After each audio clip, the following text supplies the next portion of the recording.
रास्ता मझिरे हुतो हुतो हुई जलीगला आम बस कलिंग स्टूडियो छकरे आम बस जली जाइथिबा सूचना तेबे बसटी चालुथबा बेले हठात धुआं बाहरिथिला।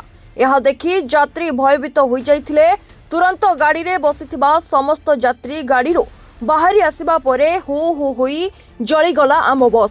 घटनास्थल रे भरतपुर थाना पुलिस एवं दमकल बाहिनी पहुंची नियाकु आयत्त करथिले। तेबे जहाँ सूचना रही सर्ट सर्किट जोगु एही अग्निकांड घटिथिबा प्राथमिक तदंतरु जणा पड़िछि। रास्ता मझिरे हुतो हुतो हुई जलीगला आम बस कलिंग स्टूडियो छकरे आम बस जली जाइथिबा सूचना तेबे बसटी चालुथबा बेले हठात धुआं बाहरिथिला। यह देखि यात्री भयभीत होई जाइथिले। तुरंत गाड़ी रे बसिथिबा समस्त यात्री गाड़ी बाहरी आसिबा परे हु हु होई जलीगला आम बस। घटनास्थल रे भरतपुर थाना पुलिस एवं दमकल बाहिनी पहुंची नियाकु आयत्त करथिले।